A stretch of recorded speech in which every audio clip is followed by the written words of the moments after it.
Ladies and gentlemen, thank you for tuning in and welcome back once again to the channel.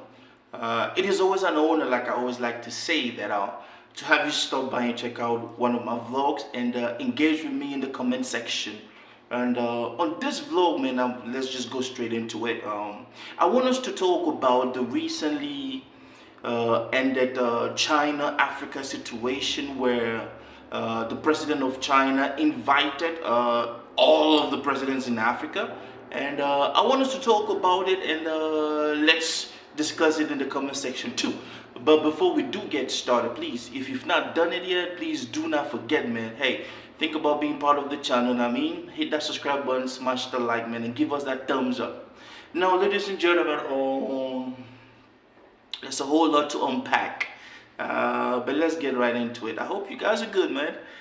So we recently just watched leaders of our continent being called up to China, and they were promised 51 billion in pledge to help projects in the continent.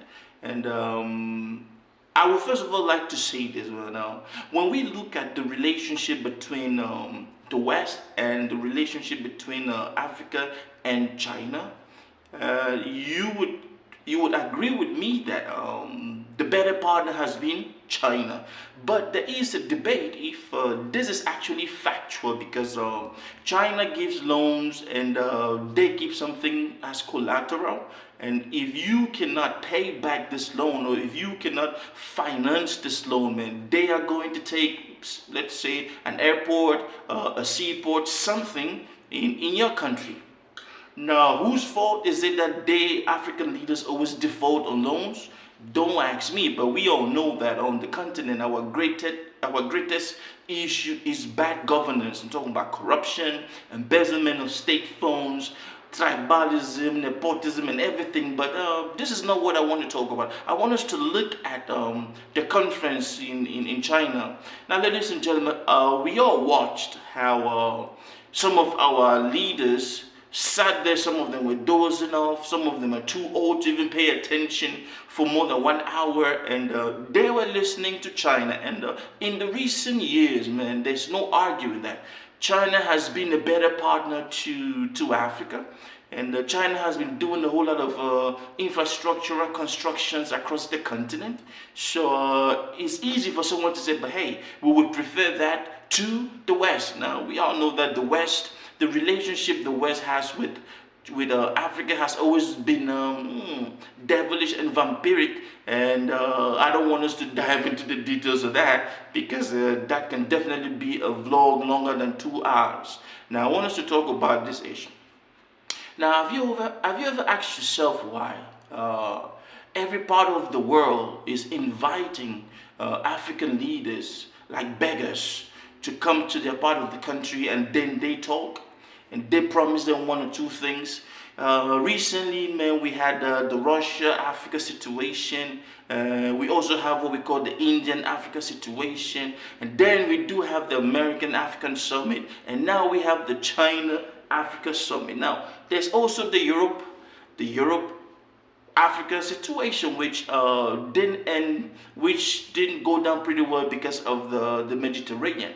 Now, I want to say this, man. We are a continent where we have a whole lot of natural resources. We could be actually developing and processing this and manufacturing things out of these natural resources. But because our system of government, man, prior to after the independence of most countries in Africa, you guys realize that these colonial masters left. But they did put in place neo-political elites who were just like the colonial masters, because you keep asking yourself, why are some of these leaders from Africa, but majority of them always embezzle money and they take it to where? To Europe. And most of them have banks account in foreign countries, China, Europe, America. And the question is this: that is capital flight that is leaving the continent, which could be actually helping the continent to develop things. One of the most important things that is lacking in the continent is that of healthcare. It is no news that most African leaders always fly to either Europe, India, America for medical checkup. And these people have in their bank accounts with their cronies money that could be, well, I'm talking about top flight medical centers in their own countries, and import people to work. People, I'm talking about staff from around Africa in the spirit of being together. But no, this is not the case.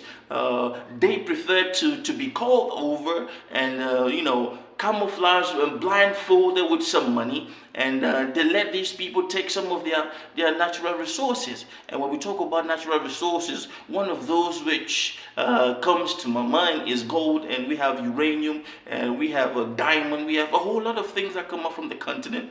And it is a disgrace that for over 50 years now, we do not have some of these plants in Africa that actually process some of these natural resources that we do have on the planet, on the continent. Now, let me say this: most of these countries who actually have leaders that have been there forever, who think that it is their personal properties, these are some of those leaders that whenever there is a call, they are the first to appear. I'm not going to call names, but I want to say this, and I want to throw this back to you under this whole system of are we independent? Are we fighting to be independent, or we are going to keep waiting for people to call us up and throw us the crumbs?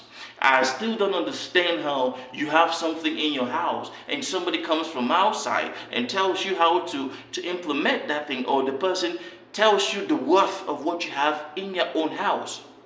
That being said, ladies and gentlemen, isn't it disgraceful that in this age and time we still don't know how to develop our continent in such a way that we are one? Because if you go to Europe per se, you have citizens moving in and out of any country like the Schengen area without even needing a visa. But when you come to Africa, you see people that you want to move south, you need a visa. You want to move north, you need a visa. You want to go this way, you are discriminated against just because of your skin color. And then these folks they will gather themselves and move towards these foreigners who will call them and tell them, hey, this is what you're supposed to do. This is what I want from your continent. This is how much I'm going to give you. It's like they are mortgaging the future of future generations on the continent just for their personal lives, their families, and their wallets. Now, I want to say this, and I want to ask you, do you think that it is time for this continent to stand up? Do you think that it is time for our African leaders to really understand that they are being played and manipulated?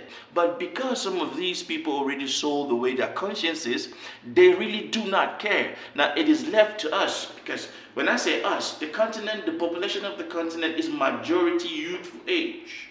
It's rather unfortunate that the political elites are some of the most senile people with brain dead cells that cannot properly think. All they think is just stealing, pilfering, embezzling, and capital flight to other part of the world. Leave your comment and let me know exactly what your thought is on this whole issue of leaders being called left and right, and they keep flying and they think that they are living the life, and some of them even feel important. I mean, it's like they're bragging to be called up by some of these leaders and told, hey, I will give it this, I need that for in return. I will build this and I need that in return. I'm not going to say much.